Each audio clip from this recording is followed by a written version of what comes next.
É essa a maior dificuldade que as pessoas têm para sequenciar a carreira triunfal do Evangelho. É Jesus Senhor. Aí eu me torno o quê? Servo, doulos, escravo. Aí eu não tenho mais vontade própria. É aquela palavra de Paulo. Eu não vivo mais. Cristo vive em mim. Meus irmãos, a paz do Senhor, sejam todos muito bem-vindos. Você está no Pode Pregar, o podcast oficial da Academia de Pregadores, a maior escola bíblica online da América Latina. Eu sou Giovanni Pereira e esse é o podcast número 6 da nossa jornada aqui com nossos convidados super especial. Estou aqui com o pastor Moisés, já nós vamos apresentar o nosso convidado.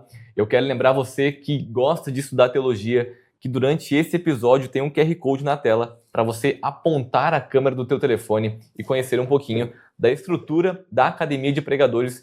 E você que gosta de estudar Bíblia, estudar teologia, você vai encontrar aqui com a gente uma jornada de conhecimento através da Palavra de Deus. Hoje a Academia alcança mais de 50 países e eu tenho certeza que você vai gostar e conhecer um pouquinho mais da nossa estrutura.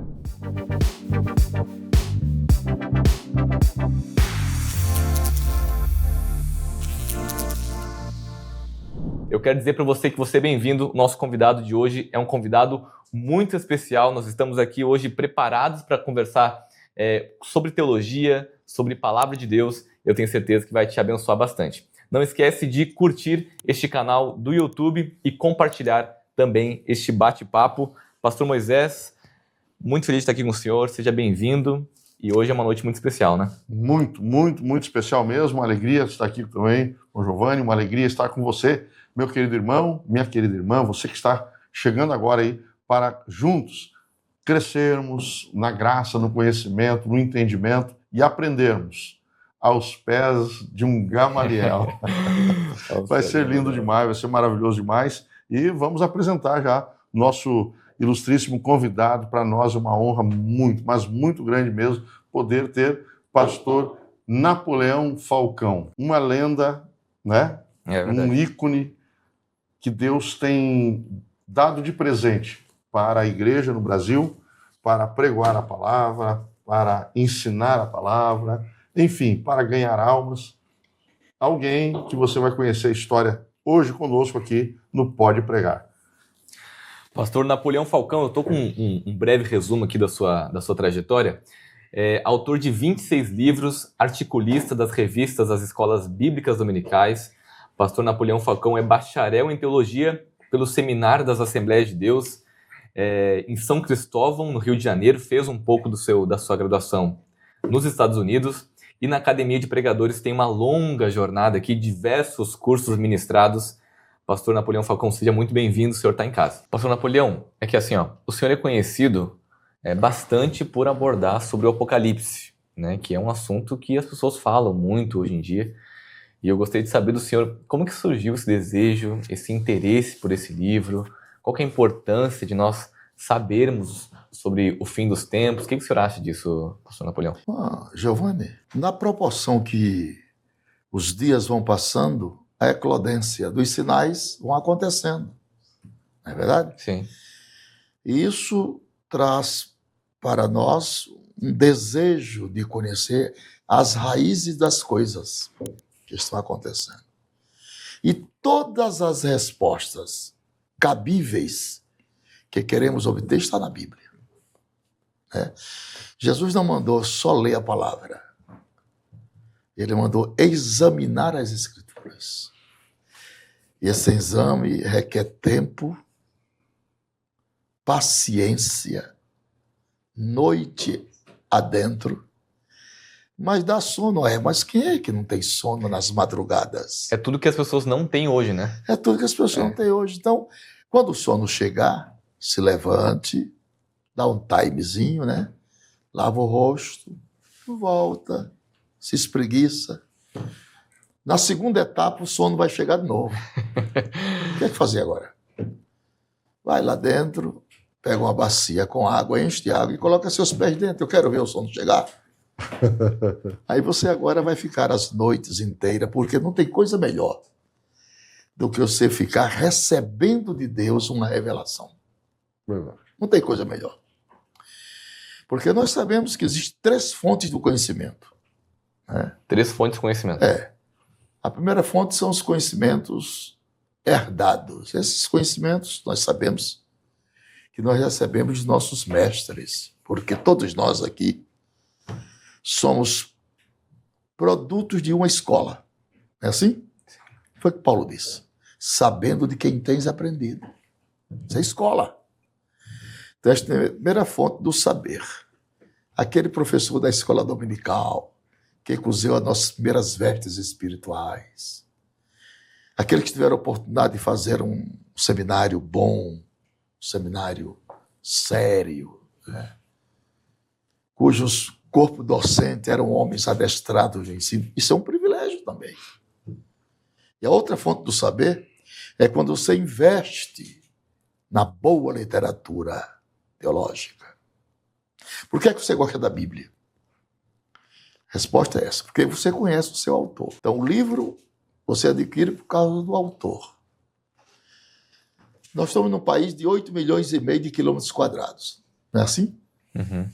212 milhões de brasileiros. Vamos ver a receita pedagógica. 40% dos brasileiros não leem. 30% dos brasileiros nunca adquiriram um livro. Então, quem escreve, os escritores brasileiros escrevem só para uma fatura de 30%. É esse que consome nossos livros. E segundo o conceito de Monteiro Lobato, uma nação ela se faz com 2 elementos. Número 1, povos. Número 2, livros. Povos e livros. Japão, 87% do japonês lê. França, a maioria dos franceses leem, devoram 36 livros por ano. E nós, brasileiros, quanto devoramos? Atrás de um pregador, atrás de um ministro do Evangelho, deve ter uma plataforma de informações. E essas informações são otorgadas através dos bons livros. Agora, a terceira fonte do conhecimento é o conhecimento revelado. Esse não vem nem pelos livros e nem vem pela herança pedagógica dos mestres. Esse conhecimento vem por uma vida disciplinada, devocionalmente, de oração, de contrição espiritual. Você sabe que orar não é um castigo, é um privilégio. Mas orar não é só falar. Orar é ouvir o que Deus quer dizer a nós. Eu cheguei no limite de uma certa vez, gritava muito, pregava muito alto, terminava ali tremendo, dor nas costas, dor no meu tórax, tanta gritar, todo molhado de suor. E Deus entrou no meu escritório e disse: não gosto de você assim. E não tenho estado com você nesses últimos dias. Aí, isso me arrasa, né? Isso me arrasou, né? O que foi que eu fiz? Entrei debaixo da cadeira e fiquei gemendo e com vergonha de Deus e do seu Espírito. Porque às vezes pensamos que somos e não somos, que temos e não temos. Lembra de Sansão? Quando ele disse, somente esta vez. Aí a Bíblia versaliza, né? E não sabia Sansão que o Espírito do Senhor não estava mais sobre ele. Você prega no uso da sua retórica vivencial. Mas não significa que o Espírito Santo esteja mais, não. Às vezes é aquela performance, né? A performance que está ali. A interlocução adverbial, movida pela pregação, ela paira sobre a manutenção da habilidade. Quanto mais você prega, mais habilitado. Mas isso não são formas normativas de Deus operacionalizar o seu querer. O querer de Deus é diferenciado do querer do homem. E para isso, os nossos antigos diziam assim, tenham cuidado que nem tudo que reluz é ouro. Às vezes Deus opera numa voz mansa e delicada. Que a unção não está no bater dos meus pés, no meu grito. Está na voz de complacência que sai da minha alma. Qual é a mensagem que vai atingir o homem hoje? É a mensagem pregada de alma para alma. É aquela mensagem que Genival Bento sempre prega. Aquela pérola negra, né? Aquela mensagem que ele prega derretendo-se em emoções, numa entrega total. Aquela oferta de Paulo, já estou sendo oferecido por libação. O que é libação? É uma oferta com caldo de frutas ou de carne no altar. Então essas mensagens pregadas de alma para alma, ela não advém dos livros, nem advém da escola. Ela advém da oração. Dessa intimidade devocional que o homem precisa ter com Deus.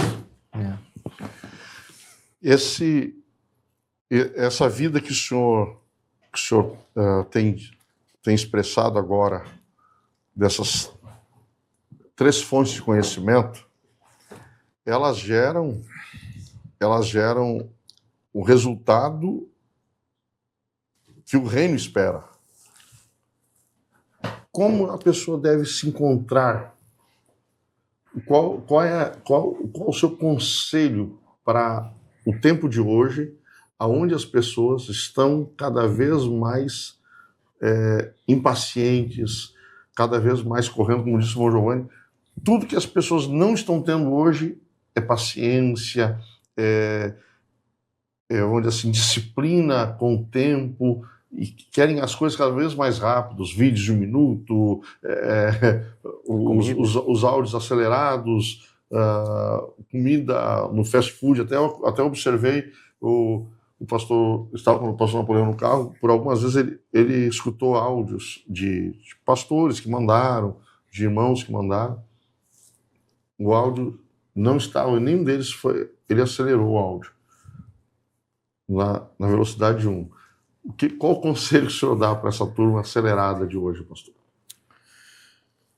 Dentro do conceito psicológico, movido pelos fundamentos doutrinários da nossa fé, as formas dioturnas da humanidade hoje paira no desvario comportamental. Primeira coisa, a alma dos homens está doente. Quais são as doenças pedagógicas da alma? A primeira doença da alma é o pecado.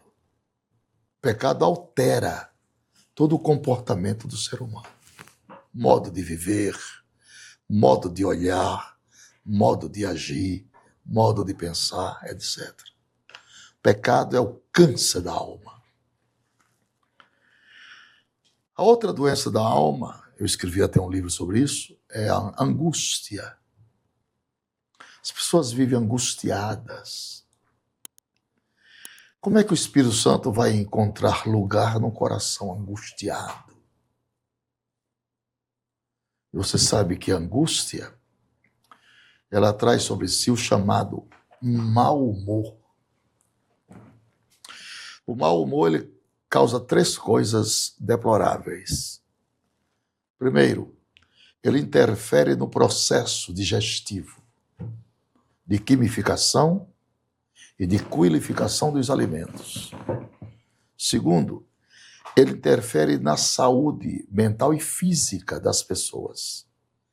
Quer dizer, ele traz velhice precoce às pessoas. Terceiro, ele interfere no matrimônio. Porque não é dose de leão, é dose de elefante.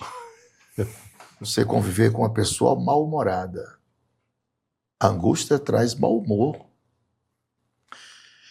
Quando você franze o rosto, movido pelo mau humor, segundo a ciência, você contrai 64 músculos. Quando você ri de prazer, você contrai 16. Então, existem pessoas que têm a chamada velhice precoce. que são pessoas angustiadas. Não conseguem se libertar desse cativeiro. Às vezes tem todas as dádivas materiais nas suas mãos, mas permanecem angustiadas. E isso interfere diretamente no casamento das pessoas. Na nossa estrutura esquelética, nós temos 208 ossos, que é a parte mais rígida, né, do esqueleto humano são os ossos. O que é que a Bíblia diz? O mau humor apodrece até os ossos. Então, essas pessoas angustiadas, que vivem em estado de deprimência e não conseguem se libertar e nem procuram a libertação, são pessoas que não estão gabaritadas, obviamente, para o exercício do ministério, porque nos dizeres paulino, como abatidos, mas sempre alegres. Quando o pastor senta, o povo deita. Quando o pastor deita, o povo dorme. Então, o semblante pastoral deve ser daquele homem feliz, animado. Porque a felicidade é a radiografia da alma.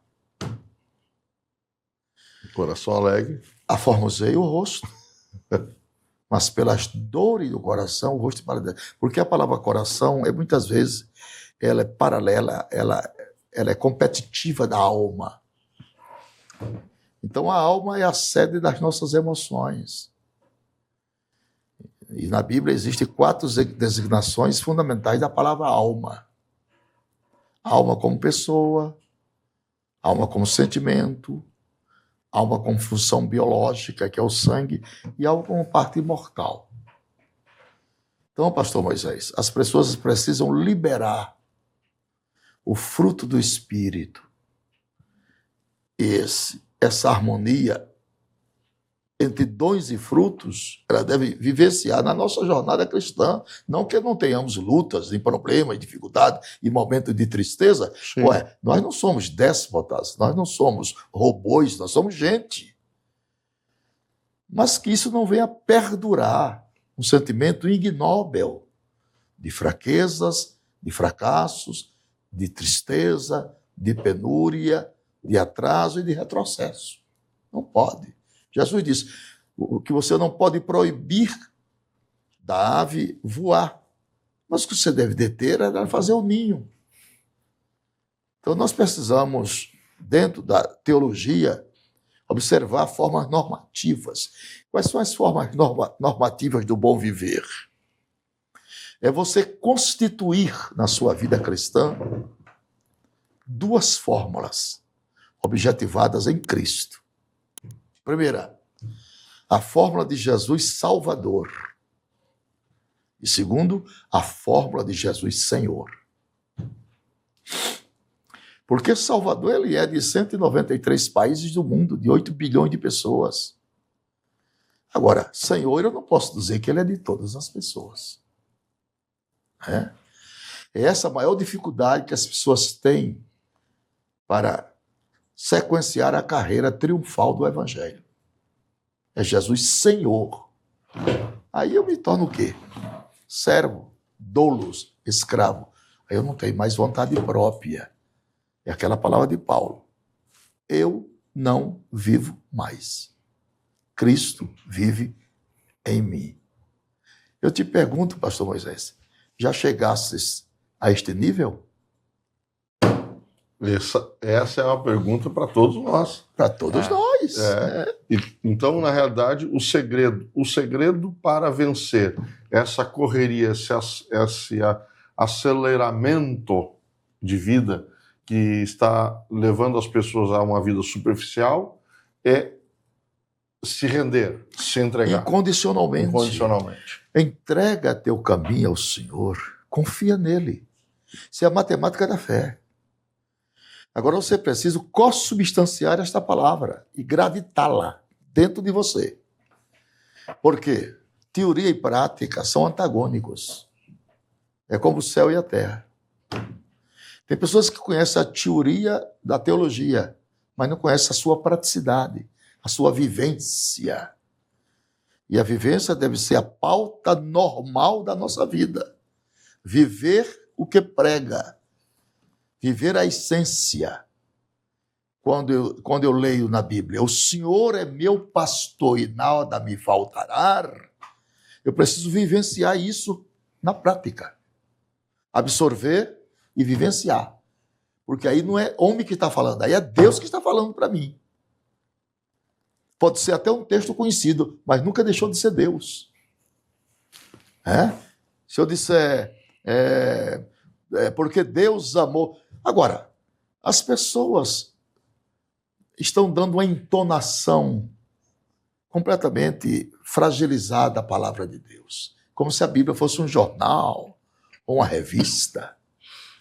Então, quando eu peço para uma pessoa ler o texto bíblico que eu cito no altar, eu digo, impunha a sua voz, dê entonação à profecia, porque a minha palavra é espírito e vida. Você não vai ler o Salmo 23 de maneira inconcebível, fragilizante, distonada, não. O Senhor é o meu pastor, nada me faltará. É isso aí.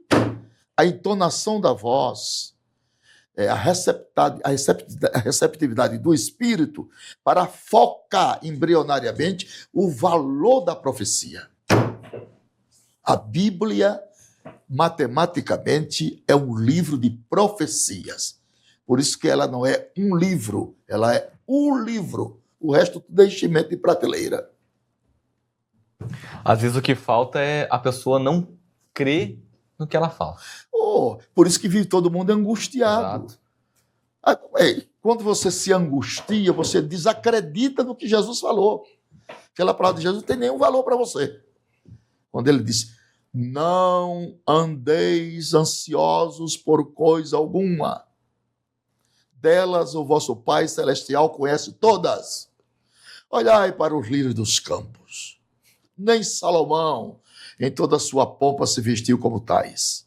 Olhai para as aves dos céus, que não semeiam e nem colhem, e vosso Pai não cuida dela. Quem é que vale mais? O passarinho ou você? Então o homem precisa conhecer essa entonação profética e absorver a gama dos seus conhecimentos para fortalecer a sua fé. Aí na linguagem de Tiago ele fala, né? Não sendo um ouvinte desleixado, mas um praticante da palavra. Praticante da palavra. Lançando sobre ele toda a vossa ansiedade. Aí o verbo é no presente do indicativo. Porque tem, não é que terá, tem cuidado de vós. Glória a Deus, glória a Deus. Isso é muito vivo para nós, né, pastor Mulher? Porque aqui, assim, na academia e nas coisas que a gente vive na igreja, na vida da igreja, que o senhor estava falando, o camarada ali, a pessoa tem que crer no que fala, senão não transmite vida, né? E isso é importante até na linguagem que nós estávamos falando no começo sobre o Apocalipse. Porque hoje a gente vê na internet muitas coisas sobre o Apocalipse, né? E às vezes não há uma crença de fato que aquilo vai acontecer. Será que Jesus vai voltar mesmo? A escatologia hoje, a gente vê assim, se formando, e já existiam algumas linhas e começam a se formar outras inúmeras linhas que você, quando você observa na palavra mesmo, não existe mínimo fundamento para essas novas linhas que estão surgindo na área escatológica e até na interpretação do próprio Apocalipse, do próprio livro de Apocalipse. E aí a gente começa a ver que as pessoas vivendo uma superficialidade porque não vão em busca daquele conhecimento que precisa de dedicação, de empenho, de ruminar, de pesquisar, ter uma vida devocional para realmente entender que é o próprio Deus confirmando, né, a palavra, confirmando. E aí você vê isso justamente por conta desta superficialidade gerada por esse tudo fast food, né? O miojo. Coisa 3 minutos. rápido. Coisa rápida. E aí, pastor, nós vimos aqui que o senhor acredita que existe, isso aqui até é uma pergunta que veio pelo Instagram, o senhor acredita que existe uma ausência de pregações sobre o fim dos tempos hoje em algumas igrejas? Se sim, ao que o senhor atribui isso? É desconhecimento ou medo de perder ouvintes? O assunto não é muito atrativo, porque é um confronto, né? Saber que Jesus está voltando, para muitos torna um confronto, algo desesperador até. Seria isso? Verdade, pastor Moisés. 1 Tessalonicenses, capítulo 1, verso 9 e 10, ali mostra as duas bases que fundamentam a nossa existência aqui na Terra como crentes. Primeira base, estamos aqui para servir a Deus. Versículo 9. Segunda base, estamos aqui para esperar seu Filho Jesus. Então, toda a nossa fé, nosso serviço a Deus paira simetricamente nesses dois pêndulos. Servir a Deus, estamos fazendo isso, e esperar Jesus. Servir a Deus e esperar Jesus. A esperança na vinda de Cristo é o maior predicativo de uma igreja. De uma igreja. Porque nós estamos aqui temporariamente, mas a nossa pátria permanente não é aqui, nós sabemos disso. Nós queremos da vida após a morte. Nós queremos da existência vivencial na eternidade com Deus em corpos glorificados. Nós cremos na ressurreição de todos os mortos em Cristo, desde aqueles que morreram nos mares, como aqueles que foram sepultados em sepulcros. Então, nós cremos nessa vivência escatológica predita nas Escrituras. Então, dentro dessa forma normativa de compreendermos as coisas relacionadas com o futuro, nós temos o livro do Apocalipse, que para a gente é um terror. É um terror. Tem gente que tem medo ainda, né? Tem medo. Minha irmã mesmo é crente e tem medo do Apocalipse. O Apocalipse não é nada mais, nada menos do que o livro da esperança da igreja. Porque, doutrinariamente falando, pouco a igreja aparece no Apocalipse. A não ser na sua introdução e na sua vivência. Do 2 e do 3 são os 7 períodos da igreja da Ásia Menor, começando por Éfeso e terminando com Laodiceia. No capítulo 4 de Apocalipse, você não vê mais a igreja. Ali já é um prelúdio, uma tipologia bíblica do rápido. Quando João foi arrebatado em espírito, no dia do Senhor. Ali é uma tipologia profética direcionada para o rapto da igreja. No capítulo 5, é soteriologia pura. Não tem nem escatologia ali. É os livros soteriológicos que se abrem. Agora, no capítulo 6, sim, aí começa. Aí começa o distúrbio. Com os 7 selos que se abrem, começando com os 4 cavaleiros. Falsa paz, guerra, fome e morte, e vai embora. Então, capítulo 4, você não tem mais a igreja. Capítulo 5, você não tem mais a igreja. Capítulo 6, você não tem mais a igreja. E no capítulo 7, aí que você não tem. Que ali é os mártires na glória. E nos capítulos 8 e 9, aí que você não tem igreja. Que é o toque de 7 trombetas, cada um trazendo 3 juízos. São 21 juízos na somatória das 7 trombetas. O capítulo 10 é o anjo com o livrinho na mão, com um pé na terra e outro no mar, do Senhor é a terra e sua plenitude, mostrando descortinado os outros juízos que vêm, projetando-se no capítulo 11 das 2 testemunhas, que vaticinam o período da grande tribulação, que serão mortos e ressurgem. O capítulo 12, não tem mais a igreja, que alguns teólogos dizem que ali é a igreja, igreja como mulher. A igreja nunca foi mulher, a igreja é noiva. A mulher é a perda da virgindade espiritual de Israel. O filho varão que aparece ali é Cristo, porque Jesus patrioticamente é judeu. O dragão é uma figura do diabo que perseguiu a semente da mulher para lhe matar, na figura de Herodes. O capítulo 13, a igreja não apareceu ainda. Já é a besta do mar e a besta da terra, que são um poder político e um religioso.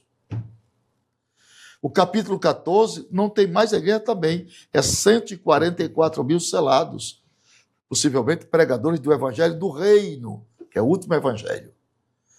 Graça, está terminando, eterno será pregado por 3 anos na grande tribulação, e reino, que será pregado pelos judeus no milênio. Aí vem o capítulo 15 e 16. Ali soma-se os maiores juízos tribulacionais, são as taças. O 17 já aparece a prostituição espiritual de uma igreja. A mulher vestida de escarlatos. O 18 já aparece 4 vozes da queda de Babilônia. O 19, aí a igreja aparece. Mas não aparece na terra. Aparece com cânticos nas bodas do Cordeiro. O 20, aí já é Israel e Jesus, Israel e o mundo, Jesus e Israel, é o milênio. O milênio, que ali aparece no capítulo 20. Do capítulo 20 ao 21, aí aparece o trono branco, com a abertura de uma biblioteca de, no mínimo, 6 livros. Porque os homens serão julgados pelas coisas que estão escritas nos livros, não é no livro, é nos livros. Então vai se abrir ali o livro da consciência, vai se abrir ali o livro das palavras, vai se ali abrir o livro dos segredos dos homens, vai se abrir ali o livro da maldição, é um rolo volante que colhe as maldições da terra. E os homens vão ser julgados pelas coisas escritas nos livros. E depois, no capítulo 22, vai aparecer o que ali? As 7 glórias matinais de Jerusalém. Aí encerra o livro com a palavra Maranata. Ora vem, Senhor Jesus. Então, o que é o livro do Apocalipse? É o livro que traz a maior esperança para a igreja. Os acionamentos dos juízos e das pragas e dos ais que estão ali são inseridos para 2 povos. E aí você precisa conhecer a divisão dispensacional da humanidade. E é isso que os homens misturam. Judeus com gentios, gentios com igreja. Não tem nada a ver. Então dizer que a igreja é o Israel de Deus não é verdade. Igreja é igreja. Israel de Deus é Israel de Deus. E gentios é gentios. A igreja, normativamente, é composta de 2 povos, judeus e gentios convertidos a Cristo. Os gentios são os não-judeus, são chamados de nações, gregos ou estrangeiros. Era o que nós éramos antes. E vem os judeus, que são os descendentes de Abraão, Isaac e Jacó, chamados de hebreus e Israel, filho de Israel, israelita. Então as pessoas misturam a profecia direcionada. Por exemplo, Miqueias 2:10, o que é que diz lá? Levantai e andai, porque não é aqui vossa decisão. Você pergunta para a igreja. Para quem Deus está falando? Todo mundo diz, é para a igreja. Não é para a igreja, amigo. É para Israel. Agora, pode ser aplicado para a igreja. A lei da aplicabilidade. Porque em formas normativas, a Bíblia Sagrada é uma espada de 2 gumes. Gume número 1 você interpreta, gume número 1 você aplica. Então o segredo da aplicação está o quê? Na interpretação. Interpretou errado, aplica errado. Então, a maioria de ensinos errôneos que nós vemos aí está na interpretação do texto. Viu? Quando diz que é para judeus, ele diz que é para a igreja. Quando diz que é para a igreja, diz que é para os gentios. E aí forma esses embrólios terríveis doutrinários de incompreensões generalizadas que desfoca as pessoas do verdadeiro evangelho. Porque sempre houve o falso, mas nunca deixou de existir o verdadeiro. Então, o que nós devemos fazer? nunca desprezar os verdadeiros por causa dos falsos. Pastor Napoleão, isso também que o senhor estava falando lá no começo, de que o brasileiro não lê, que também vai desaguar na interpretação errada do texto, o desconhecimento da nossa doutrina assembleana. Eu vi o senhor dizendo em outro momento, o senhor é dispensacionalista, pré-tribulacionista convicto, né? Porque tem pessoas que não sabem também as dispensações. Né? A origem das dispensações, a divisão das dispensações, e aí é como se fosse o alicerce para entender depois os desdobramentos do Apocalipse. Né? Então explica para a gente um pouquinho como que funcionam essas dispensações, para que a gente consiga montar essa base para depois entender a separação dos povos, gentil, igreja, né? As nações, porque isso é importante para a nossa fé, para o nosso entendimento pré-tribulacionista. Né? Desde o primitivismo da igreja primitiva, sempre os crentes primitivos criam na iminência. Que é lá em Tessalonicenses, né? A iminência, que Jesus pode voltar e já está marcado. Já está marcado. Mateus 24, 44. O Senhor virá, vírgula, a hora em que não penseis. Isso é iminência. Isso é iminência. Pode ser agora, então, quando estamos aqui. Então, eu não vou esperar a grande tribulação para ser arrebatado. O arrebatamento pode acontecer agora. Eu não preciso do anticristo para testemunhar a minha fé, porque o meu alvo não é anticristo. O anticristo é para judeus e gentios. Eu preciso ver o meu Cristo, a quem amo. Então, o deleite da igreja é ver a face adorada de Cristo e estar com Ele eternamente. Então, se eu não crer na iminência, outra coisa. Por exemplo, Apocalipse 3:10. O que é que diz lá o texto? Como guardastes a palavra da minha paciência, também eu te guardarei. A chave está agora. Da hora. Então, se a igreja tivesse de adentrar a grande tribulação, não seria da hora, seria na hora. Uhum. Porque dá é a contração da preposição. Então, gramaticalmente, a Bíblia está certa. Então, por que eu não estou esperando a grande tribulação? Porque Deus vai guardar a igreja da hora, e não na hora. Outra coisa, segundo Pedro, capítulo 2, versos 5 a 7, fala de Noé e sua família, e depois de Ló. Quer dizer, não houve dilúvio enquanto Noé e sua família não adentraram a arca. Depois que ele adentraram a arca, o pau comeu. As comportas dos céus se abriram. Não houve chuva de fogo e enxofre em Sodoma, enquanto Ló não saiu da cidade. Deus sempre livrou os seus, né? Sempre livrou os seus. Jesus é o agente livrador do seu povo. Glória a Deus. Né? Deus não nos destinou para a ira, mas para a aquisição de salvação. Salvação ali é livramento. E ao que o senhor atribui parece que quase que um desejo de alguém conhecer a besta, o falso profeta. Ao que o senhor atribui? O que a gente pode atribuir isso? O quê? A falta de conhecimento mesmo. Não é só isso, pastor Moisés. Dentro desse teor, existe um mundo espiritual para trazer dúvida, procrastinar a vinda de Cristo. Entendeu? Quando nós cremos na iminência, as pessoas ainda creem que isso vai acontecer, esse rapto, essa tomada da igreja. Eles não divergem a vinda de Jesus do rapto. A vinda é uma coisa, o rapto é outra. Para e com é diferente. A vinda, o rapto é para, a vinda é com. Perfeito. Não é verdade? Ele virá para a igreja e depois ele virá com a igreja. Diferente. Então as pessoas empregam as preposições, as contrações, os artigos definidos, tudo fora do contexto. Então as pessoas precisam conhecer mais essas coisas notáveis e notórias à luz de uma pedagogia sem paixão. observando o que diz o Espírito, ter sensibilidade audível e visionária daquilo que o Espírito Santo está para lhe direcionar, sem muita pressa. Você pode examinar um texto da Bíblia e ficar 30 dias no exame, porque o poço é muito fundo, muito fundo. Eu fui examinar Efésios, fiquei 1 ano e não saí do capítulo 1 de Efésios. Ali tem elementos lindos da soteriologia bíblica. É lindo.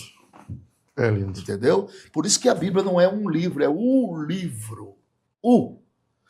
Não se estuda a palavra, não se pesquisa a palavra apenas com o olhar da mente humana, mas com a prescrução do Espírito. O que é que o Espírito faz?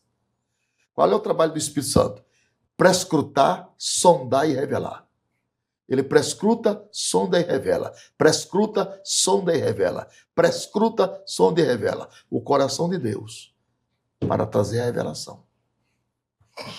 Então, um homem, por mais íngreme que seja, do que tange respeito às filosofias humanas, mas que tem uma vivência extraordinária aos pés de Cristo, é diferenciado, porque a palavra sai com revelação. Olá, queridos alunos e alunas da Academia de Pregadores, que bom ter você conosco neste momento tão especial. Estamos aqui para apresentar a nova plataforma da Academia de Pregadores, que foi construída ao longo dos últimos meses com muito carinho, um grande investimento, para levar até você não somente um conteúdo de excelência, mas também tecnologia de ponta. Veja comigo. Os cursos estão organizados por trilhas na página principal. Aqui você encontra sugestões, lançamentos, temas específicos e outras categorias. No final da página tem uma trilha com todos os cursos. Após começar os seus estudos, a primeira trilha será Continuar assistindo, que mostra somente os cursos iniciados por você. Sobre a capa do curso consta o número de aulas, a carga horária e um botão para adicionar aos favoritos. Nesta seta, você pode expandir e ver um vídeo de introdução. Para fazer login, clique no avatar no canto superior direito e insira o seu e-mail e senha usados no cadastro. Caso tenha esquecido a senha, é só clicar neste link, preencher o e-mail cadastrado e a senha será enviada. No canto superior esquerdo fica o novo menu do portal. Ao abrir um curso pela primeira vez, você vê as informações do curso e do professor. E na lateral, ou logo abaixo, se for no celular, está a lista de módulos e aulas. Algumas aulas iniciais podem ser grátis e qualquer pessoa que fizer um cadastro rápido pode assistir. Após se matricular, aqui você vê as aulas concluídas, aulas liberadas ou agendadas. Você pode adicionar os favoritos, dar uma nota ao curso e acompanhar o seu progresso. E se você sair do curso e retornar depois, o sistema vai abrir exatamente a última aula assistida. Se estiver no computador, use esta seta para ampliar a tela. Logo abaixo da videoaula você encontra os links para baixar anexos, como áudio e apostilas. E neste campo em branco, pode fazer as suas anotações enquanto assiste. Depois é só imprimir ou salvar. Quando terminar o curso, clique no botão Emitir meu certificado e ele será gerado automaticamente no mesmo instante e sem custo. Clicando no avatar, você tem acesso ao seu perfil e histórico de pagamento.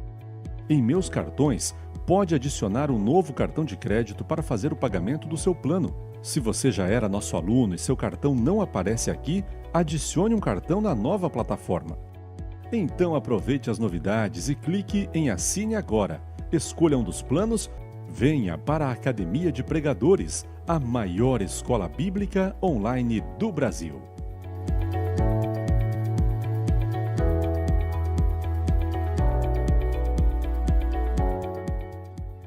Talvez seja por isso, Giovanni, pastor Apolião, será que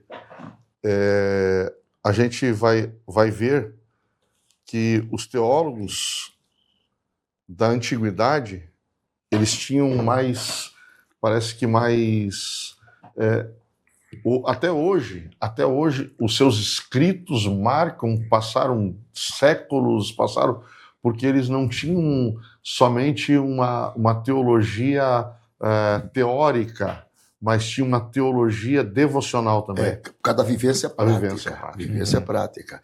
O que é que você acha? O homem consolidar o seu ministério e a sua vocação, ficando por dias, no mínimo, 4 horas aos pés de Jesus. O que é que esse homem vai adquirir?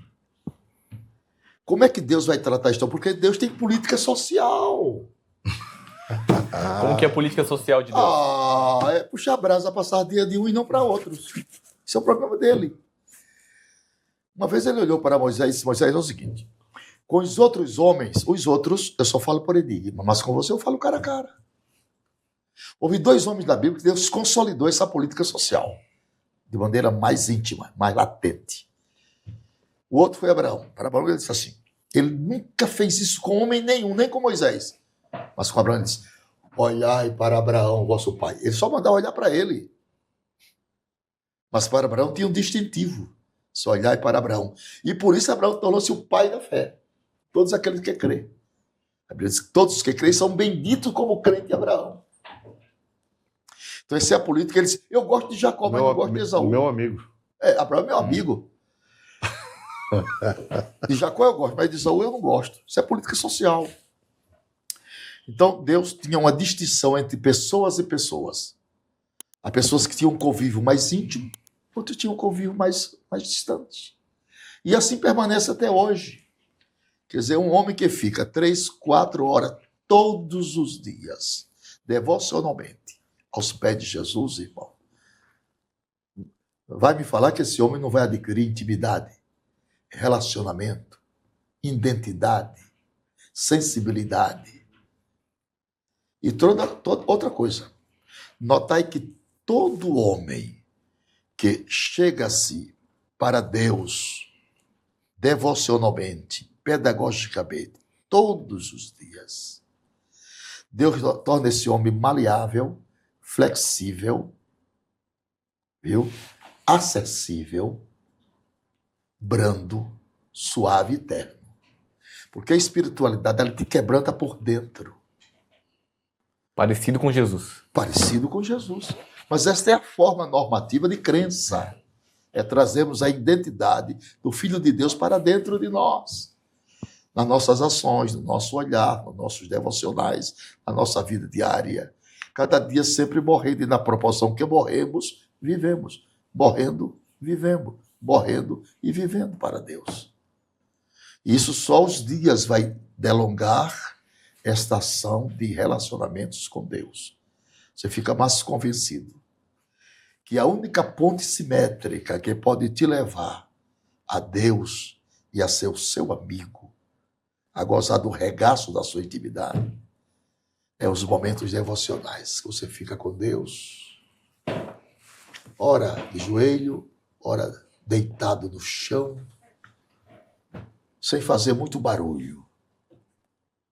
De vez em quando soltando um gemido da própria alma e ouvindo em silêncio a voz do Espírito na prescrição do mesmo, trazendo de Deus para você e enchendo as suas aljabas. Quer dizer, antes de falar ao povo, fale a Deus a respeito do povo.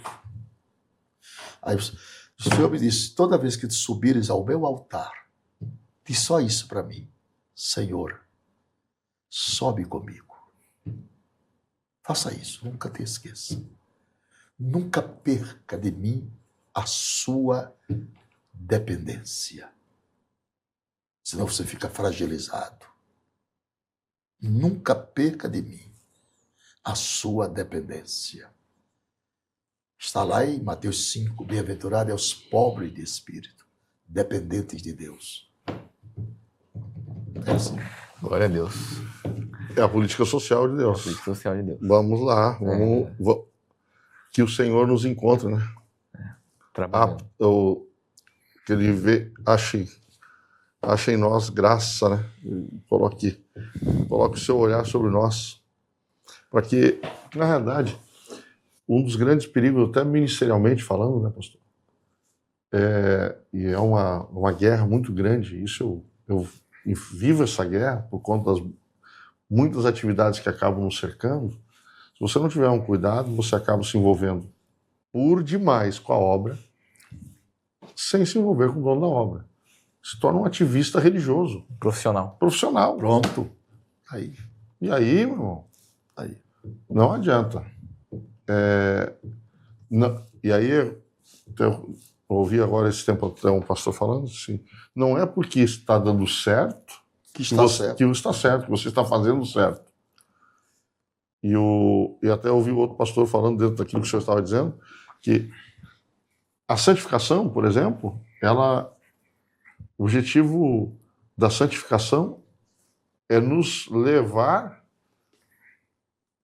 ao estado original da criação do homem.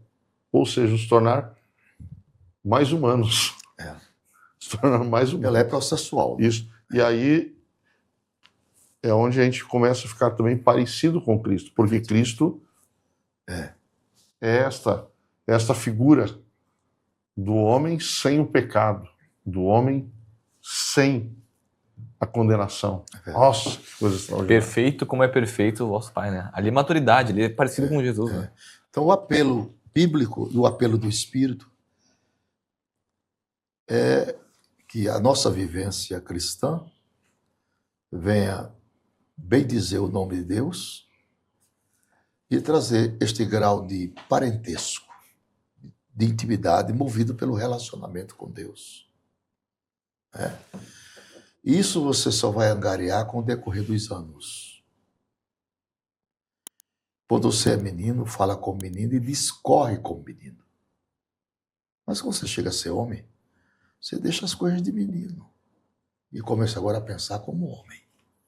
Homem de responsabilidade. Eu não posso ser um ativo no meu ministério se eu não tiver com Deus esses momentos de relacionamentos. Não posso. Fracassa. Não há durabilidade cristã, ministerial, se não houver esses relacionamentos movidos por esses encontros com Jesus. No seu quarto, no seu escritório, no lugar que você achar mais conveniente, mas precisa ter. Isso é igual um carro. Se você anda, mas não olha o nível do óleo, pode fundir o motor. É por isso que muita gente não tem durabilidade no Evangelho. Ele vive bem 10 anos, 15 anos, 20 anos, 30 anos, depois desmorona. E a vitória não está no começo nem no meio, está no fim. Está no fim. Até agora não vencemos, não. Precisamos o laurel da vitória, né? O louro da vitória, que dar-se-á por ocasião da nossa fidelidade, obediência irrestrita ao Senhor, até o grande dia, ou da nossa partida, ou da sua vinda. Bem-aventurado é o servo, que quando o Senhor vier, o achando servindo assim. Vou ver uma pergunta aqui, pastor Napoleão, que chegou pra gente da internet, tá? Do nosso Instagram, mas antes disso, só queria uma dúvida pessoal minha, tá? Como que é a sua rotina de estudo? O senhor acorda ali pela manhã, como é que o senhor define aí o seu dia de estudos ou de atividades com a família, com a igreja? Como é que o senhor faz ali a sua rotina de estudos? Eu preciso cuidar muito da Virgínia. Eu preciso administrar a matemática do tempo. Então, o dia é para ela e uma parte da noite também. Ela precisa muito de mim, muito. De não viver a plenitude de sua saúde, então precisa de mim. Mas eu tenho horários sagradíssimos para estar com o Senhor. E ela sabe disso. Como nós dois não dormimos à noite, e a noite é muito longa, então eu tenho esse privilégio e essa oportunidade de ficar com o meu Senhor algumas horas. Ela fica dando o cochilozinho dela na sala, esperando que eu volte. E eu fico aos seus pés. Habitualmente não estou dando mais conta de orar de joelhos, porque tive um problema na minha rótula esquerda. Sim. Dói muito. Mas nem por isso me impede de orar. Eu me deito debaixo da minha escrivania e ali oro com a minha face no chão. Quase ninguém ouve a oração e muitas vezes, às vezes, Virgínia vem achando que eu estou passando mal, por causa do meu gemido. Mas mesmo que você seja um teólogo, que faça 10, 20 anos de teologia, nem orar você sabe. Né? A Bíblia diz, vós não sabeis orar como é conveniente, mas o Espírito Santo intercede por vós com gemidos inexprimíveis. Então este candinho, este relacionamento entre a criatura e o Criador, dar-se pela humilhação da criatura e o reconhecimento da soberania de Deus.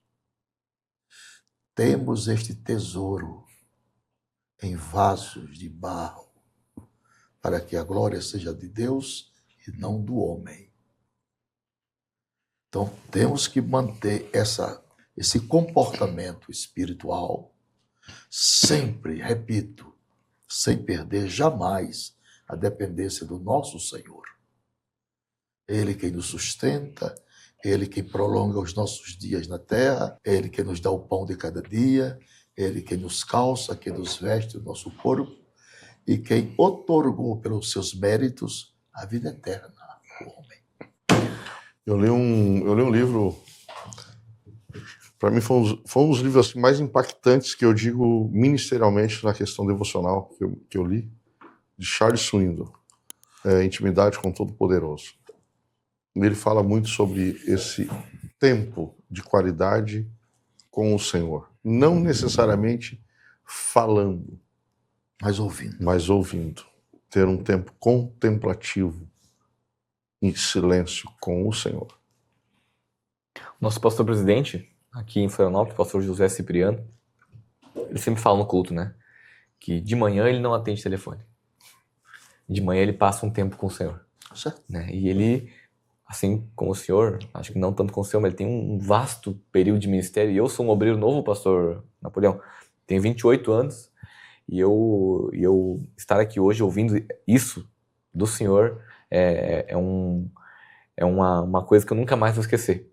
Porque às vezes a gente vê tantas pessoas se perdendo, né? Se perdendo. Ao longo do ministério, porque talvez deixaram essas coisas que são naturais, são devocionais, diárias, e acabam se perdendo no caminho. Eu me lembro, antes só para um pouco, me lembro quando eu fui ordenado a diácono. Eu recebi umas maiores lições de uma muito simples. Ele era o supervisor da congregação que eu dirigia, como auxiliar, fui ordenado a diácono, e ele era o supervisor. Ele passava uma pequena congregação, talvez era menor do campo na época. E ele passou então no próximo culto, onde eu já estava como diácono, e eu, quando ele chegou, passei a direção do culto a ele. E ele, quero dar os parabéns ao diácono irmão Moisés, pelo diaconato. Eu não tive o privilégio de passar pelo diaconato, eu fui ordenado numa manhã, no templo sede, lá no interior da cidade onde eu morava, foi ordenado direto ao presbitério. À noite, estava na congregação, me deram a oportunidade, vamos ouvir agora uma palavra pelo presbítero, irmão Emílio. Aí, contando ele, eu assumi o microfone e me disse para a igreja, irmãos, agora eu sou mais do que os irmãos. A igreja tomou um susto pensando, pronto, já se estragou. E ele disse assim, calma que eu vou explicar, irmãos. Agora, como presbítero, eu preciso ser mais que os irmãos. Mais na oração, mais na leitura da Bíblia, mais crente, mais no jejum, mais vigilante, mais fiel. Aí ele foi ponderando. Aquilo gravou no meu coração e é aquilo que eu digo. Eu sempre falo que a gente precisa observar os detalhes que nos trouxeram até aqui e não perder eles de vistas. Esses pequenos detalhes. Não, o senhor não vê dessa forma também? Para termos durabilidade. Perfeito. Senão você não tem durabilidade na sua vida cristã. Né? Então, para ter durabilidade, você tem que seguir essa marcha, perseguir este caminho, não se ausentar das bases fundamentais da sua fé, é o panorama doutrinário de crença, né? E vivenciar dia após dia a presença de Deus na sua vida. Enquanto essa presença estiver na sua vida, as pessoas vão te respeitar, te considerar, te convidar. O jumento só foi importante enquanto Jesus estava nele. Depois que Jesus saiu, ninguém quer saber dele mais. Então, enquanto Jesus viver em nossa vida, os homens vão observar isso através do nosso testemunho. Não são de nossas palavras, é de nossa vivência. E naquilo que alguém queira maldizer, se antagonize por observar em nós as boas obras. Então, não são as palavras quem justifica a fé, são os atos. Quer dizer, o evangelho pregado com a tua vivência é mais eficaz do que o pregado com as tuas palavras. Então, é isto, meus companheiros. Vamos em frente. E me deu muito desejo agora de estar em casa. Amanhã eu vou para o meu lugarzinho, debaixo da mesa, buscar a Deus para falar ao povo em Sinop. E depois, debaixo da cama do hotel, tem cama mais alta que eu fico debaixo, para falar ao povo em Belém do Pará. Senão, só irei uma vez, nunca mais ninguém me convida. Porque o que atrai as pessoas a Cristo é a graça de Deus no homem. Quando esta graça desaparece, aí vem o vocabulário davídico. Tornei-me esquecido no coração deles. Aí você morre. Porque você é um segregário. Você precisa disso aqui, essa confabulação. É isso aqui que nos traz vida. Se acabar isso aqui, nós morremos. Porque o homem não nasceu para viver só. A não ser os momentos com Deus que ele precisa, mas também aí ele não está só. Né? Mas o homem precisa viver para o parlamento, para manter a manutenção da unidade. 1 Coríntios 1:10, para que digais todos, manter a unidade na diversidade. Para você manter sua unidade na diversidade, você tem que ter uma saúde emocional a toda prova. O que é saúde emocional? É você ter condições de aceitar as pessoas como elas são. Sanguíneo, colérico, o fleumático, o melancólico. Porque quando Deus olha para nós, é tão interessante. Ninguém satisfaz a justiça divina, por mais méritos que tenhamos. Por isso que quando Deus olha para nós, ele olha de cima de uma tampa chamada propiciatório. O propiciatório é uma figura da cruz. Aquele propiciatório, aquela tampa do propiciatório, evidenciava que ele existia para que os homens não contemplassem o juízo de Deus que estava dentro da arca, que era o decálogo, a lei moral. Então, quem é esta tampa propicial? É Cristo. João disse, ele é a tampa. Ele é a propiciação pelos nossos pecados. Propiciar é cobrir. E nós somente pelos nossos, mas por tantos quanto hão ainda de crer em Deus. Então, a ira de Deus é aplacada das nossas imperfeições por causa da expiação, do elemento propiciatório, que é Jesus. Então, Jesus é a propiciação. Então, antes de Deus ver as nossas misérias, as nossas insignificâncias, as nossas quedanças, as nossas fraquezas e as nossas faltas, ele vê a tampa.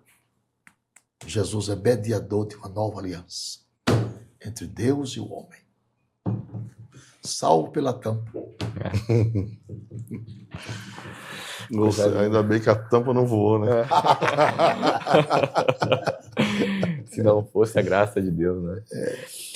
Eu vou ler para o senhor aqui, se o senhor puder responder para a gente, algumas perguntas rápidas, tá? Que vieram aqui do nosso Instagram, a gente já caminha para o final. Perfeito. Tá? Algumas pessoas que viram a sua postagem, que nós postamos lá no nosso Instagram, do senhor resolver perguntar. Tem uma pergunta aqui do nosso irmão, ele perguntou assim, ó. Explica, pastor, por favor, qual que é o significado da expressão Deus não habita em templos feitos por mão humana? Mas isso aí é o óbvio, né? Deus não habita em cimento, em areia, em tijolo, né? A habitação do homem, a habitação de Deus é o próprio homem. Quando a Bíblia diz que o verbo se fez carne, é mesmo que dizer, o verbo tabernaculou-se. Então o que é que nós somos? O tabernáculo, a morada, o templo do Espírito Santo. Então Deus não habita em obra de alvenaria. Igreja não é a estrutura, a arcada estética de um templo. É proporcionado pela sabedoria da engenharia civil. O templo hoje somos nós. A morada de Deus é o homem. Deus desceu da sua magnitude, da sua epopeia, da sua grandiosidade, para residir no homem. Isso é demais. Porque o Espírito Santo assumiu as mesmas prerrogativas de Cristo. Vos darei outro, pé de igualdade. Outro consolador, para que fique com vós para sempre. O Espírito de verdade que o mundo não conhece e nem pode receber. É que alguns utilizam essa expressão, pastor, principalmente hoje em dia, para justificar o movimento dos desigrejados. Ah, estou entendendo. Correto? Alguns se utilizam dessa expressão para dar base. Eu sou a igreja. Eu sou a igreja. Eu não preciso ir no templo. Então é por isso que muitos acabam se utilizando dessa expressão. A igreja precisa ir ao templo. Porque no templo nós temos a koinonia, nós temos a comunhão. E ninguém pode viver separado da comunhão. E não temos só comunhão, né? Temos o desafio de colocar em prática o evangelho que vai gerar esta comunhão, esta unidade. Perfeitamente. Não é? Com ferro afia o ferro, assim o amigo o rosto do seu irmão. Somos confrontados, correto? Por isso que Deus deu pastores para isso, né? Para aperfeiçoar o caminho dos santos. Então, uma pessoa desigrejada é uma pessoa que não tem pastor, que não submete-se a ninguém. Né? Então, a nossa convivência no templo do Senhor, né? Na casa do Senhor, é para aperfeiçoarmos a nossa santificação sobre aquele a quem Deus confiou o ministério de apacentar. Então, Deus deu essas pessoas para ensinar. Quando Deus chamou Moisés, ele disse, Moisés, passa na frente do meu povo. Então, o líder anda na frente e a congregação segue as suas pisadas. Por isso que o líder tem que ter um paradigma chamado irrepreensibilidade. Isso é muito difícil. Ser pastor é difícil, não. É dificílimo. Porque irrepreensível é portador de irrepreensibilidade. Quem é repreendido não tem poder de repreender. Então, são 17 itens que agrava a chamada de um homem. E você olha para dentro de você e não encontra as condições necessárias para tal. Então é preciso um esforço de sua parte para vivenciar esses itens aos pés de Jesus. Jesus me socorre. Tem misericórdia de mim. Os homens esperam de mim isto aqui, essa vivência. E eu preciso abdicar os meus próprios conceitos, os meus próprios direitos, para ser alcançado por tua gentileza e viver a nobreza do Evangelho como um conselheiro, como um mediador, como árbitro, né? E conduzir o povo Porque os líderes, os pastores das igrejas, eles são dotados de uma responsabilidade tal que a Deus vão prestar conta delas. Isso é muito sério. Então, como você falou do pastor Josué e de outros pastores seríssimos que nós temos no país, são comissionados pelo peso da responsabilidade que lhes é imposta. E bem-aventurados são os homens chamados que reconhecem isso. Aquela palavra peso do Senhor é a conjunção de responsabilidade que eles têm. Então, não pode andar com brincadeira, certo tipo de conversas paralelas, gíria, essas coisas. Não, essas coisas não convêm ao ministro chamado por Deus, porque a sua mente está santificada para o processo do ministério. Entendeu? Então, como é que ele vai aconselhar se ele precisa de ser aconselhado? Isso é muito sério. Ser um pastor é muito sério. Então, as pessoas que estão vivendo, como o pastor Moisés falou, desigrejados, isso jamais terá um apoio doutrinário nas 3 epístolas paulinas, que é o leme da igreja. Jamais. Alegrei-me quando me disseram, vamos à casa do Senhor. Até o próprio escritor aos Hebreus 10, 25, né? Não deixando da vossa congregação, como é costume de muitos. Tem mais uma aqui, pastor. Vamos lá. Quem seria o anjo do Senhor, na sua opinião? Jesus. Deus se escondeu para apresentar seu filho desde o Gênesis. Por que isso? Porque Deus não é um espírito. Deus é espírito com personalidade e um ser inacessível, que nenhum dos homens viu e nem podem ver. Deus é um ser incriado, imutável e autoexistente. Deus existe por si mesmo, independente da razão do homem. Moisés queria vê-lo, mas Deus não deixou. Se homem nenhum verá a minha face e ficará vivo.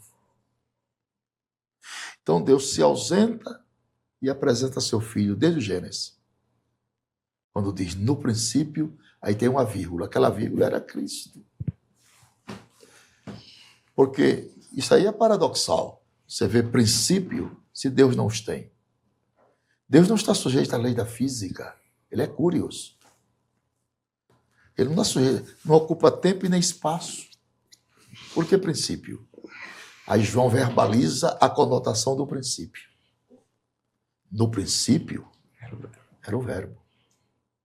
O verbo estava com Deus.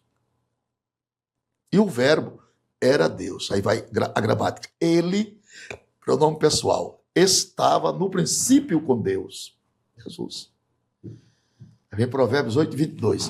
No princípio, o Senhor me possuía.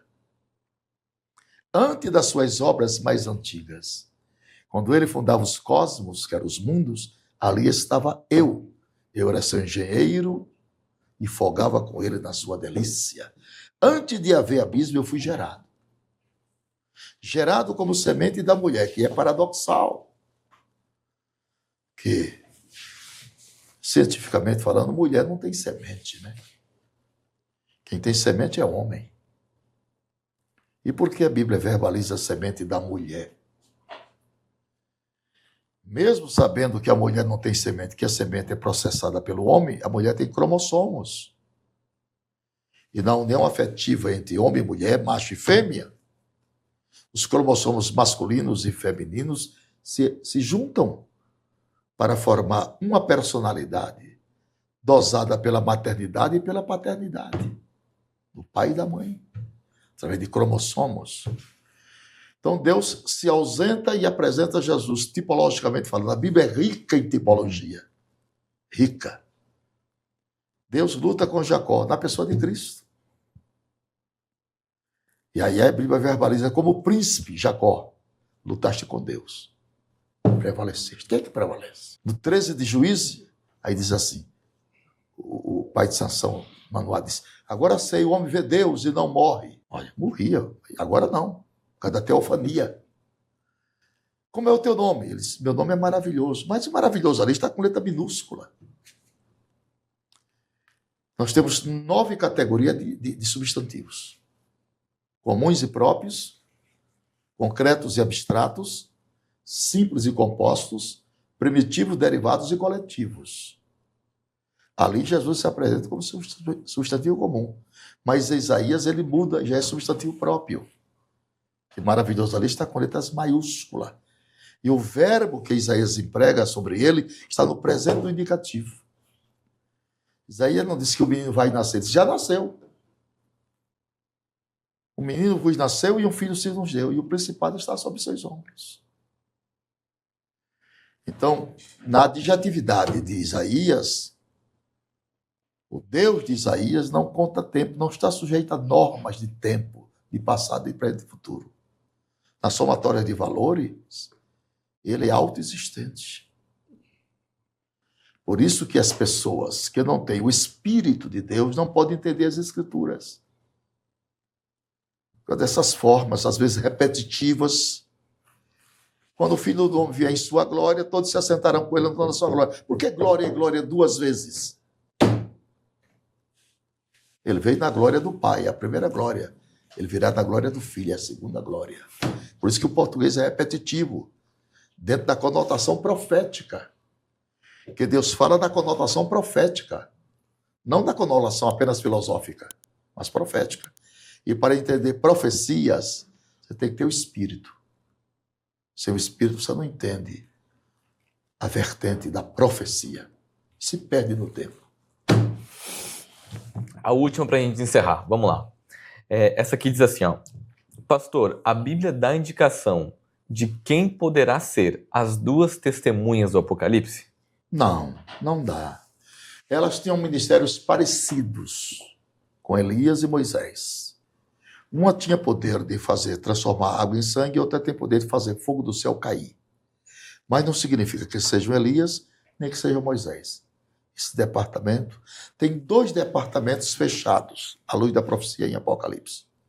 Primeiro, as vozes dos trovões. Quando os trovões rebominaram na ilha que João escreveu, o Senhor disse, Celes, não escreva o que os trovões falaram. Departamento fechado. E as 2 testemunhas, departamento fechado. Tudo que falarmos e titularizarmos gera uma mera especulação. Então, a escatologia, você tem que ter cuidado para não se tornar uma matéria sensacionalista e perdermos o sabor da mesma, que é uma matéria gloriosa. Cuidado para não perder o sabor, tornando-a sensacionalista, afirmando onde não se afirma, indicando onde não se indica, dizendo onde Deus não diz. Quando Deus silencia, é bom que você silencie. Quando Deus fala, é bom que você fale o que Deus falou. Nós apenas reportamos o que Deus falou. O que Deus não falou, não devemos reportar. Quem somos nós para reportar o que Deus não disse? Pastor Napoleão, Deus abençoe o senhor. A gente está muito feliz. Hoje eu quero louvar a Deus por essa oportunidade de conversar com o senhor aqui, pastor Moisés. A gente aprendeu muito hoje, né? Na realidade, é sempre muito bom ouvir de quem tem, de quem sabe, mas principalmente também de quem faz. Quero louvar a Deus pela sua vida, pastor Napoleão. Obrigado, pastor Moisés. Eu tenho certeza que todos os nossos irmãos que estão nos acompanhando serão edificados e serão também despertados a melhorar. Afinal de contas, nós estamos ouvindo uma história de 55 anos e ele está dizendo, dá certo, vale a pena, tem experimentado o resultado e eu tenho certeza que muito mais ainda virá, porque o Senhor não fica devendo nada para ninguém, eu sempre digo essa frase. E eu quero louvar a Deus pela sua vida, pastor Napoleão. Muito obrigado. Obrigado de coração. O senhor ter disponibilizado esse tempo precioso, esse bate-papo tão agradável, tão maravilhoso. E o senhor aqui está em casa. irmã Virgínia, transmito o nosso abraço a ela. E saiba que a gente tem aí um carinho, tem um amor muito grande pela sua vida. E eu vou contar algo aqui. Diga. Que exatamente 9 anos atrás, 9 para 10 anos atrás, nos Gideões Missionários da Última Hora, o senhor estava pregando no ginásio. E no meio da mensagem, o pastor Napoleão, ele grita o meu nome, disse, Moisés, não ficará somente um bom samaritano. Deus alçará a tua vida para um projeto evangelístico muito maior. E hoje a gente vê a Academia de Pregadores fazendo o que está fazendo, porque e o pastor não era nem sabia, ninguém sabia, nós estávamos trabalhando ainda para nos detalhes de lançar a Academia de Pregadores. E hoje nós temos aí, temos a equipe aí de idealizadores da Academia de Pregadores, temos a equipe de colaboradores e o nome de Jesus sendo glorificado. Eu me lembro que o propósito foi 2 quando começamos. Quando os meninos me chamaram, pastor, temos essa ideia aqui, precisamos do senhor. O senhor ver a questão de matérias teológicas, de contato com professores, precisamos do senhor. E eu disse para eles duas condicionantes. Primeiro, teologia pentecostal, que crê na evidência e na manifestação dos dons do Espírito. Outro tipo de teologia podem procurar em outro lugar, mas aqui nós vamos primar por isso. Segundo, investimento na obra missionária. E não sabíamos onde iríamos chegar, mas o Senhor nos proporcionou hoje estarmos aqui. O pastor Napoleão tem sido um instrumento de Deus para o Brasil, para as nações, e naquele dia Deus usou ele para avisar que ele tinha algo para fazer através de nós ainda. Algo a mais. E quero louvar a Deus pela sua vida. Mais uma vez, muito obrigado, pastor. Obrigado, pastor Moisés. Muito obrigado. Obrigado ao senhor, à sua família, irmã Michele, ao Mateus. Obrigado, pastor Giovanni. Saudação à sua família, ao pastor da igreja aqui em Florianópolis, pastor Josué, a toda a família cristã aqui de Santa Catarina, esse estado lindo e abençoado por Deus. Despeço-me desta oportunidade com a minha gratidão por estarmos nesses 2 dias juntos, falando a mesma linguagem, a linguagem do céu. Amém. Né? E a todos vocês que fazem parte da Academia de Pregadores, aos nossos estudantes, continue se deleitando. Matérias maravilhosas estão por aí, chegando, e vocês serão extremamente edificados na fé e nas convicções dentro dessa patologia doutrinária da fé cristã. E que esta academia atinja não somente 50 nações, mas 193 países que o mundo tem. Amém.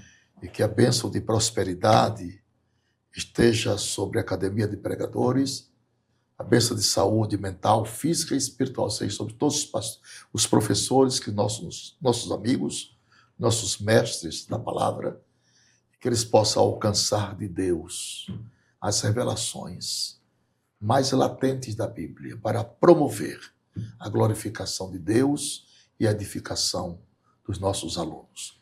Muito obrigado. Deus abençoe. Pastor, Deus abençoe o senhor. Obrigado, tá? pastor. Obrigado, pastor. Deus abençoe, pastor. Obrigado. Amém. E para você que acompanhou a gente até o final, eu quero dizer que você tem agora a oportunidade, com o QR Code que está aparecendo aqui na tela, de conhecer a plataforma da Academia de Pregadores. A Academia de Pregadores é a maior escola bíblica online da América Latina e tem um link também aqui na descrição desse vídeo para você se matricular. Lembrando que esse é o podcast número 6 e logo logo nós voltamos com outros convidados super especiais para a gente conversar e bater um papo aqui na Academia de Pregadores. Não deixe de se inscrever no canal e dar um joinha. Também compartilha esse podcast com outras pessoas para que elas conheçam também a história do pastor Napoleão Falcão. Tá bom? Que Deus abençoe você e nós voltamos numa próxima oportunidade.